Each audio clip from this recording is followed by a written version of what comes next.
Hola queridos amigos, bienvenidos a este programa tan especial de Me Gustaría Saber, un programa de preguntas y respuestas que normalmente aprendemos de ustedes, es de sus favoritos, el programa que más les gusta ya que hay interacción y aparte respondemos a sus inquietudes.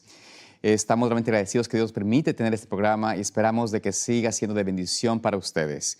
Conmigo tengo al pastor Esteban Bor. Bienvenido, pastor, a este programa tan especial. Es un gusto tenerlo aquí. Bienvenido, pastor. Es un placer estar contigo, pastor Salazar. Gracias. En realidad estamos agradecidos que Dios nos permite contar con el pastor Bor, el presidente de SAM TV, de Secrets Unsealed. Y recuerden que ustedes pueden enviar sus preguntas a nuestra dirección que está en pantalla, a tv@zoomtv.org. tv@zoomtv.org. Allí pueden enviar sus preguntas, sus inquietudes, y haremos todo lo posible para responderlo de la manera más eficiente y de acuerdo a la información que tenemos disponible a través de la palabra de Dios y la Escritura decía. Pastor, si podemos comenzar con una oración, ¿le parece? ¿Cómo no? Por favor, sí, ora. Nuestro Padre, nuestro Dios, gracias te damos ahora por el privilegio de abrir tu palabra para responder algunas preguntas. Amén, Señor. Pedimos la dirección de tu Santo Espíritu, que aquellos que están viendo el programa puedan ser bendecidos y edificados. Te lo pedimos en el nombre de Jesús. Amén. Amén. Amén. Pastor, tenemos unas preguntas muy interesantes. Usted tiene una pregunta que vamos a tomarla de primero y es especial, así que le escuchamos la pregunta. Esto posiblemente nos tome todo el programa. Es un problema que es creciente en la iglesia, Triste. no es único en su género. Dice así: buenas noches, pastor. Luego da el nombre. Espero se encuentre muy bien. El motivo de mi correo es para pedirle ayuda con un tema que últimamente me ha causado un poco de curiosidad. Quisiera, si es posible, que usted me explicara un poco acerca de la homosexualidad. Últimamente he conocido a varias personas con dichas tendencias, tanto hombres como mujeres, y al hablar con ellos y preguntarles cómo es que llegaron a ser de dicha manera, algunos me han dicho que desde muy pequeños sintieron que eran diferentes. No tenían los mismos gustos que las personas que los rodeaban. Otros incluso me han dicho que han tenido relaciones heterosexuales muy largas con otras personas, pero que siempre estaba ahí ese deseo o atracción por las personas del mismo sexo. Mi inquietud es principalmente por aquellas personas que me han dicho que desde temprana edad, entre paréntesis 3, 4, 5, 6 años, ya se sentían de esta manera. Entiendo que Dios los ama a todos por igual, mas no ama lo que hacen igual que a nosotros con cualquier otro pecado que existe y que podemos llegar a cometer. Pero quisiera saber desde el punto de vista bíblico, ¿por qué una persona de tan corta edad ya se siente así? Y su actuar es de esa manera si son solo niños. Y si está mal que yo, siendo una persona que va a la iglesia, aunque no bautizada aún, tenga una amistad con ellos, porque dejando ese punto de lado, son excelentes seres humanos, son atentos y están allí para ayudar siempre. Espero que pueda ayudarme un poco a resolver mi duda. Si este correo llega hasta usted, agradezco mucho su atención. Dios lo bendiga. Así que básicamente esa es la pregunta o el comentario. Es una situación compleja en este mundo actual en el cual vivimos. ¿Qué podríamos decirle a esta querida dama? Pues, pastor, eso es como usted menciona, es un problema que está muy latente en nuestro medio. Parte del asunto, parte del problema es que tenemos nosotros una influencia muy fuerte por medio del entorno en que vivimos, por medio de la atmósfera que se respira, donde se ha fomentado el concepto de que si alguien piensa que algo está bien, está bien. Y nos hemos alejado de nuestra brújula moral, de lo que nos muestra con una claridad absoluta qué es correcto y qué no es incorrecto. Y hemos dejado entonces que entremos en un aspecto donde damos rienda suelta a nuestros sentimientos, a la manera como nos sentimos para decir, esto me parece correcto de ser correcto. Cuando cambiamos en la educación, en la influencia de la formación de nuestros jóvenes, nuestros niños, la forma como educamos, y cambiamos el concepto de una clara verdad de la palabra de Dios a un sentido de relativismo, de que hay un área muy gris, muy grande, tenemos entonces como consecuencia una ideología nueva que fomenta la idea que si algo se siente bien es porque está bien o está bien. Y no tenemos idea de que estamos yendo en contra de principios claramente definidos en la Biblia. Entonces, el primer problema, pienso yo, es que la sociedad fomenta este concepto y trae esta confusión aún a miembros de iglesia. Entonces, el primer problema es que tenemos que recordar que Dios nos dice que solo hay una fuente de luz, una fuente de verdad, una fuente de rectitud moral, y es la palabra de Dios. Y si la Biblia dice algo, aunque no me guste, debo aceptar como verdad y voluntad de Dios. Entonces podemos trabajar lo demás. Pero, pastor, usted tenía algo, tiene que compartir algo más al respecto de esto. Creo que el problema es que cuando la cultura dicta que algo así es normal, poco a poco los miembros de la iglesia se van acoplando a la cultura. Claro. Y dicen, bueno, esta gente es muy amable, esta gente ayuda mucho, y por lo tanto, pues debemos tal vez nosotros acoplarnos a lo que la cultura dicta. Claro. Y que está bien entonces que estas personas tengan estos sentimientos y actúen a base de esos sentimientos. Porque es una cosa tener esos sentimientos y es otra cosa actuar a base de los sentimientos, que cuando actuamos ya es pecado. Tener las tendencias no es pecado. Claro. Es ceder a las tendencias que es pecado. Por supuesto. Ahora, debemos entonces examinar lo que dice la Biblia. No podemos basarnos en lo que sentimos. Claro. Correcto. Ni en las apariencias. Correcto.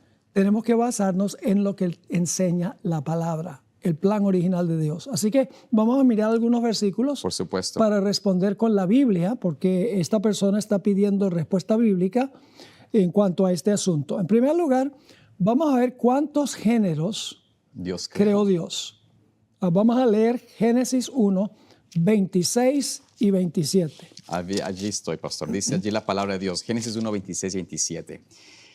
Entonces dijo Dios, hagamos al hombre a nuestra imagen conforme a nuestra semejanza y que domine los peces del mar, las aves del cielo, el ganado y todo animal que anda sobre la tierra.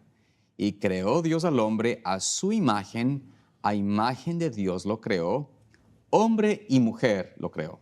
O como dice algunas versiones, varón y hembra. Varón y hembra, correcto. Los creó. Correcto. Así que, ¿cuántos géneros creó Dios? Apenas dos. Creó Dios dos géneros. Es decir, un género no puede hacerse de otro género, ni el otro género de este género. Correcto. Son dos géneros distintivos. Por supuesto. Ahora, hagámonos la pregunta, ¿a quiénes casó Dios? ¿Casó una mujer con una mujer o un hombre con un hombre? ¿Qué dice la Biblia? Génesis 2, 21 al 25. Estamos dejando que la Biblia dicte, no lo que una persona siente. Sí, correcto. La Biblia nos dice en Génesis 2, 21 al 25. Dice, entonces Dios, el Señor, hizo caer un sueño profundo sobre Adán, y mientras dormía tomó una de sus costillas y cerró la carne en su lugar. Y de la costilla que Dios, el Señor, tomó del hombre, formó una mujer y la trajo al hombre. Entonces Adán exclamó, esto es hueso de mis huesos y carne de mi carne. Será llamada mujer porque del varón fue tomada. Por eso el hombre dejará a su padre y a su madre, se unirá a su esposa y serán una sola carne. Entonces la pregunta es, ¿Dios casó a quién con quién? Por supuesto, a Adán y a Eva. O sea, al hombre y mujer. Hombre y mujer. Así que el matrimonio, según la perspectiva bíblica, debe ser entre hombre y mujer. Hombre y mujer, ¿correcto? Correcto. Así que es aceptable la idea de que un hombre se puede casar con un hombre y una mujer con una mujer bíblicamente. No hay base absoluta en la Biblia que se pueda aceptar eso como una función aceptable. Si es nuestra norma, la Biblia, claro, tenemos que aceptar eso. Ahora, otro punto importante. en toda la Biblia, en los 66 libros, no se encuentra ni un matrimonio homosexual que Dios haya aprobado. No, en ninguna. Es que no hay ni siquiera un matrimonio homosexual que Dios haya aprobado o no haya aprobado. Claro. Entonces, en los tiempos bíblicos no se aceptaba el matrimonio entre hombres y hombres y mujeres. Esa es la norma bíblica. No hay otra norma. Claro, claro. Además que el Señor vez tras vez, como podemos ver nosotros en Levíticos 18:22, si no me equivoco, menciona allí la palabra de Dios, tristemente declara, no te acostará un varón, no te acostarás con varón como con mujer, es decir, si eres varón, con el mismo género, no tendrás relaciones. Exacto. Es abominación, dice la palabra de Dios en ese versículo. O sea, y hay muchas más evidencias bíblicas a lo largo de la Biblia que nos enseñan la condición del mundo o de lo que es abominable ante el Señor. Igualmente, para brevemente ir hasta Judas, el capítulo 1, bueno, Judas es un solo capítulo, pero el libro de Judas, un pequeño librito allí, versículo 7, leemos esta declaración del apóstol. Dice allí, asimismo, Sodoma y Gomorra y las ciudades vecinas, que de la misma manera se entregaron a la fornicación y a los vicios contra la naturaleza, sufrieron el castigo del fuego eterno y fueron puestas por ejemplo. Es decir, cuando hubo una vida, una práctica, una sociedad que aceptó esto como una forma de vivir, la Biblia nos enseña de que esto fue una abominación y condenado por el Señor. Y nos advierte justamente en ese tiempo de que volverá a haber esa misma experiencia en el mundo actual. Ahora, en Romanos el capítulo 1, nos dice cómo Dios ve estas relaciones entre hombres y hombres y mujeres. En el versículo 26 dice, por esto Dios los entregó a pasiones vergonzosas, pues aún sus mujeres cambiaron el uso natural por el que es contra naturaleza. Correcto. Y de igual modo también los hombres, dejando el uso natural de la mujer, se encendieron en su lascivia unos con otros, cometiendo hechos vergonzosos, hombres con hombres, y recibiendo en sí mismos la retribución debida a su extravío. Y luego nos dice por qué pasó eso. Y como ellos no aprobaron tener en cuenta a Dios, Dios los entregó a una mente reprobada para hacer cosas que no convienen. Es decir, que rechazando a Dios, se rechaza lo que enseña su palabra y se cede a las tendencias que la persona tiene, pero ceder a la tendencia ya es pecado. Por supuesto. Y dice ahí que su mente porque rechazan a Dios, dice allí, ¿no es cierto?, que su mente se deprava o es reprobada o depravada. En otras palabras, el pensamiento, el concepto de qué está bien o qué está mal cambia y entonces aprueban lo que es abominable como algo aceptable. Lo ven como normal y el que piensa de acuerdo a la palabra lo ven como detestable. Entonces, ese es el aspecto de lo que sucede. Algo también interesante, pastor, creo que es importante porque la pregunta que nos hace esta persona es acerca de qué pasa con esos niños, ¿no es cierto? ¿Qué sucede con los niños que dicen tener tal vez esa tendencia, ¿no? ¿Es pecado tener tendencias hacia algo específicamente? ¿Es el pecado la tendencia o es el pecado la acción? ¿Cuál sería la respuesta a esto, no? Bueno, un cleptómano tiene la tendencia a robar y un purómano tiene la tendencia de incendiar las cosas. De incendiar y todo. Un alcohólico, el hijo, tiene la tendencia hacia el alcoholismo. Claro. Los padres deben encauzar a los hijos y decirles cuál es la norma que Dios estableció y orar con ellos para pedir que el Espíritu Santo los encauce correctamente. Correcto. Ahora, nosotros no debemos odiar A la persona. a la gente que cede a estas tendencias. Hay una cita de la hermana White en la matutina, Cada día con Dios, página 277. Siempre oímos hablar de que debemos odiar el pecado y amar al el pecador, pecador. correcto. Y alguna persona dice, ¿cómo se puede hacer eso? Fíjese lo que dice esto. Es posible que muchos sean engañados con respecto a su condición espiritual. En Cristo tendremos la victoria. En Él tenemos un modelo perfecto. Aunque odiaba el pecado con un odio perfecto, podía al mismo tiempo llorar por el pecador. Odiaba el pecado con un odio perfecto, pero al mismo tiempo podía llorar por ese pecador. Así debe ser nuestra actitud. Por supuesto. Odiamos el pecado que estas personas están cometiendo, pero no los odiamos a ellos.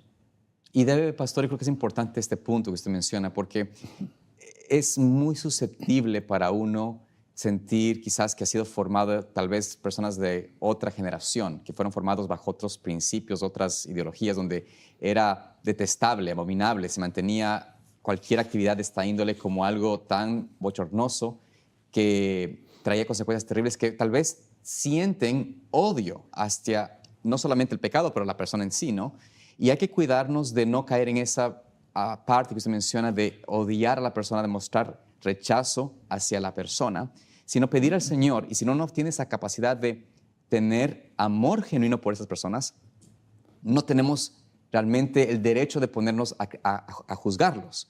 Porque si no tenemos el amor de Dios para redimirlos y trabajar con ellos, buscar ganar su confianza para llevarlos al conocimiento de la verdad, no tenemos el derecho, porque la actitud que llevaremos es una actitud de Satanás, en realidad, una actitud de rechazo, de burla, de quizás sentirnos mejores que ellos, que al final están en un pecado, al igual que muchas personas también de ellos. Entonces, pensemos que es importante poder tener y pedir a Dios que nos dé ese amor genuino para poder hablar con ellos y llevarlos a la luz de la verdad.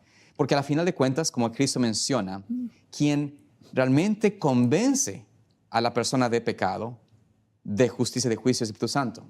Esa es la obra del Espíritu Santo, de convencer a la persona de que está en pecado, de que si su vida no cambia, caerá un juicio sobre ellos y de que lo que está haciendo es pecado, es abominable. Entonces, yo creo que es importante nosotros que tengamos esto en mente para no pensar que soy yo el que tengo que enmendar a las personas, pero realmente pedir a Dios, Señor, impresiona su corazón, llevarlos al conocimiento de que lo que están haciendo es pecado y de esa manera puedan entregarse a Él, ¿no? Y no ser una persona que simplemente condena, porque eso puede ser también ofensivo y ha dañado a muchas personas el espíritu de condenación de parte de un ser humano hacia otro, ¿no? Algunos dicen, bueno, tú criticas el pecado de esa persona y ¿acaso tú no tienes pecado? Claro. En realidad, ese argumento no está en armonía con la voluntad de Dios, porque uno no puede justificar un pecado con otro pecado. Claro. En realidad, ambos están en problemas. Por supuesto. Tanto la persona que está cometiendo un pecado y la persona que está criticando a la persona que está viviendo en pecado. Claro. Ahora, hay un punto muy importante y es que la gente dice, bueno, el Señor me hizo así, porque así me siento yo. Claro. ¿Qué puede uno decir de eso con ese argumento?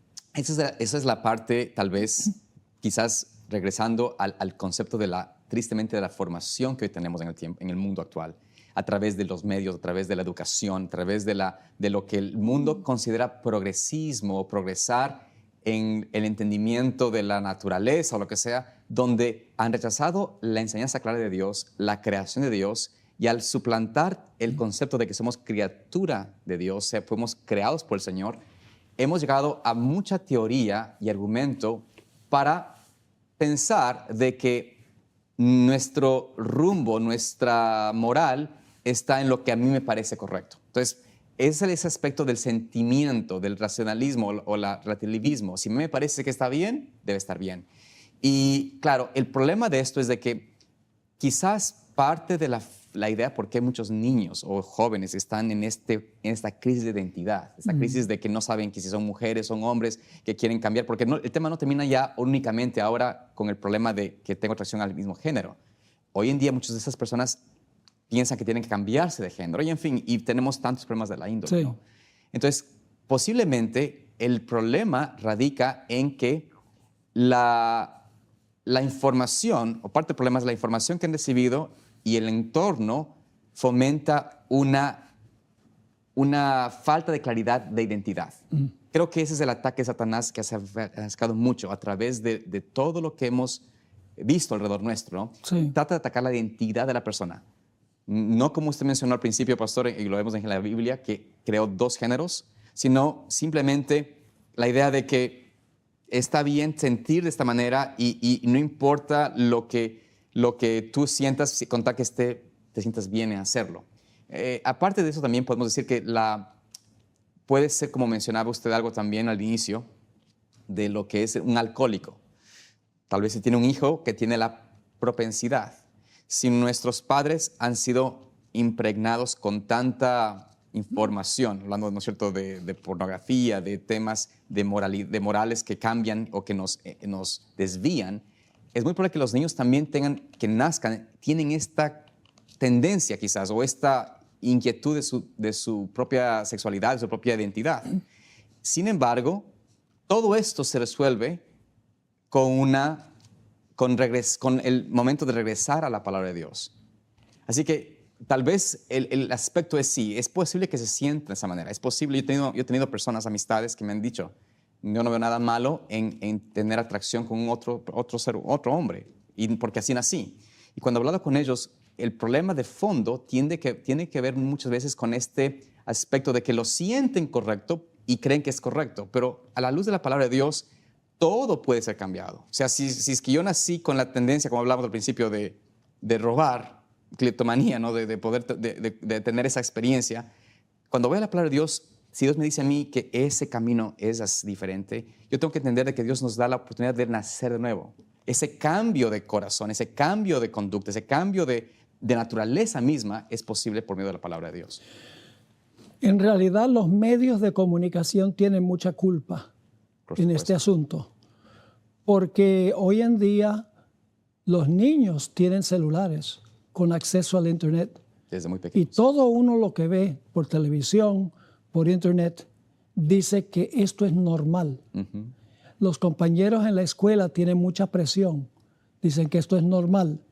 Y finalmente, cuando se repite una mentira, muchas veces la gente llega a creer que es la verdad.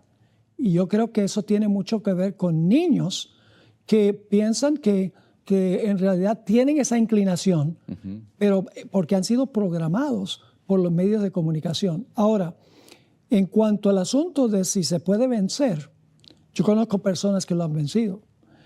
Voy a leer un par de citas del Espíritu y Profecía. Si puedes buscar 2 de Pedro 1, 3 y 4 mientras tanto. Uh-huh. Yo creo que todos conocen ese versículo que dice, casi todo lo puedo en Cristo que me fortalece. ¿Crees? Casi todo lo puedo en Cristo.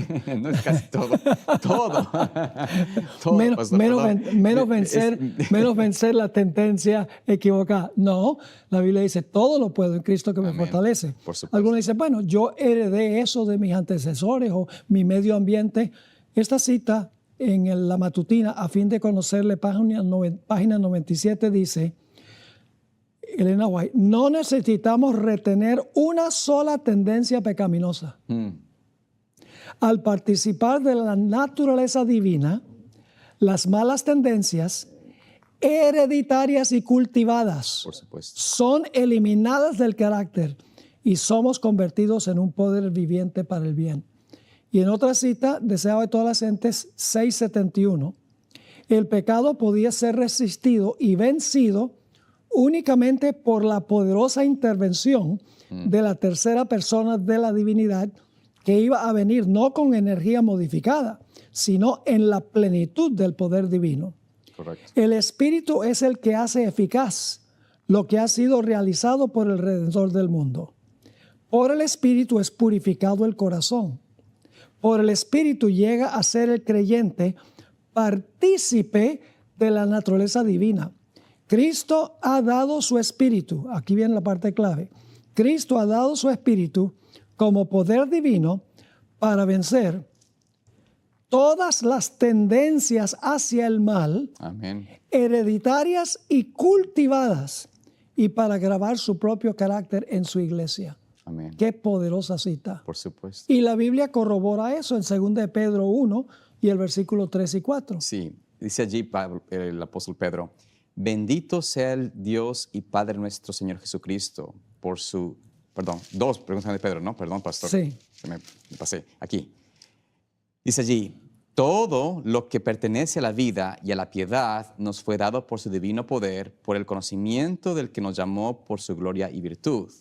Por ese medio nos ha dado preciosas y grandísimas promesas para que por ellas lleguemos a participar de la naturaleza divina, habiendo huido de la corrupción que está en el mundo por causa de la concupiscencia. O sea, podemos ser partícipes ¿de qué? De la naturaleza divina. De la naturaleza divina. Absolutamente. Y la naturaleza divina todo lo puede. Absolutamente. Esa es la victoria prometida a través de Cristo y su gracia, que cuando recibimos esa unción del Espíritu Santo podemos tener esa victoria que no es posible en la carne, en Sí. nuestra propia fuerza, no. Y esa es la cosa que hay que también enseñar a esas personas que están luchando contra esto. A veces piensan que la lucha está en ellos decidir. El asunto simplemente es, tenemos que ir a Cristo. Él nos puede dar esa gracia y participar de su naturaleza para vencer y escapar, huir de esa corrupción que está en el mundo por causa de la concupiscencia. Yo creo que también eso es el aspecto, ¿no? Que muchas veces no damos suficiente énfasis en el poder del Señor de transformar, y los que han vencido, seguramente usted, pastor, ha visto esos casos que han vencido porque Cristo les ha renovado y ha cambiado esas tendencias heredadas y cultivadas, como usted lo mencionó. Sí, en realidad hay poder. Amén. Las personas que dicen, pero pastor, la carne es débil. Lo que están diciendo allí no es que la carne es débil, sino que Dios no es suficientemente poderoso para ayudarnos a vencer la carne. Están diciendo que la carne es más poderosa que el poder de Dios. Por supuesto. Así que en realidad, ojalá que esto haya sido una ayuda para esta hermana que escribió. Debemos recordar que al paralítico de Capernaum el Señor Jesucristo le dijo, no peques más, Amén. para que no te venga algo peor. Amén. Y a la mujer adúltera le dijo, yo tampoco te condeno, ve y no peques más. Amén. Así que debemos tener mucho cuidado de no justificar lo que la Biblia condena Claro. y condenar lo que la Biblia ordena. Amén. Amén, pastor. Bueno, muchas gracias, queridos amigos, por este tiempo que han pasado con nosotros. Rogamos de que el Señor les siga bendiciendo y no olviden de que el Señor es el que nos lleva a toda la verdad y quiere enseñarnos su camino. Dios les bendiga.